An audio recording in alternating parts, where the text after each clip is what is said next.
നല്ല ടേസ്റ്റുള്ള എന്നാൽ വെക്കാൻ വളരെ എളുപ്പമായിട്ടുള്ള ഒരു ഉഡായിപ്പിൽ സിമ്പിൾ ചിക്കൻ സ്റ്റൂ കണ്ടാലോ. കണ്ടോ, കാണാൻ തന്നെ എന്ത് ഭംഗിയാണെന്ന് അറിയാമോ. അതുപോലെ കഴിക്കാനും നല്ല ടേസ്റ്റാണേ. ഒരു ഉരുളക്കിഴങ്ങ് ഒരു ക്യാരറ്റും എടുക്കാം. അതിനെ ചെറിയ പീസായിട്ട് നമുക്ക് കട്ട് ചെയ്യാം.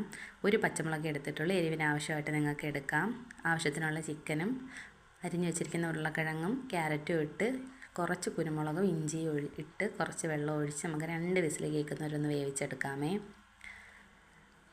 ചട്ടി എടുത്ത് ആവശ്യത്തിനുള്ള എണ്ണ ഒഴിച്ച് കടുവും പൊട്ടിച്ച് നമുക്ക് കറിവേപ്പില ഇടാം. കറിവേപ്പില എൻ്റെത് കരിഞ്ഞു പോയി ഗൈസ്. ഒരു മീഡിയം സൈസിലെ ഒരു 1.5 സവാളയാണേ. 1.5 മുറി സവാള എടുത്ത് നമുക്കൊന്ന് വഴറ്റാം. ആവശ്യത്തിനുള്ള ഉപ്പ് ഇട്ട് നമുക്ക് വഴറ്റാം. അതൊന്ന് വഴണ്ട് വരുമ്പോഴത്തേന് ചതച്ച് വെച്ചിരിക്കുന്ന ഇഞ്ചിയും വെളുത്തുള്ളിയാണേ. എനിക്ക് ഈ സ്റ്റൂ വെള്ള കളറിലിരിക്കുന്ന ഇഷ്ടമല്ല, അതുകൊണ്ട് ഞാൻ ശകലം മഞ്ഞൾപ്പൊടിയും കൂടി ഇടുന്നുണ്ട്. നിങ്ങൾക്ക് ആവശ്യമാണെങ്കിൽ നിങ്ങൾ മഞ്ഞൾപ്പൊടി ഇട്ടാൽ മതി, ഇല്ലെങ്കിൽ വെള്ള കളറിൽ തന്നെ വയ്ക്കാം. നമ്മൾ വേവിച്ച് വെച്ചിരിക്കുന്ന ഉരുളക്കിഴങ്ങും ക്യാരറ്റും എല്ലാം കൂടെ ഇവിടെ മക്കൾ മുഴുവനെ കിടന്ന് കഴിക്കില്ല, അതുകൊണ്ട് ഞാൻ ഇട്ടേക്കുവാണേ. ആവശ്യത്തിനുള്ള തേങ്ങയും എടുത്ത് അത് 1-ാം പാലും 2-ാം പാലുമാണ്. നമുക്ക് ആദ്യം 2-ാം പാൽ ഒഴിച്ച് കൊടുക്കാം.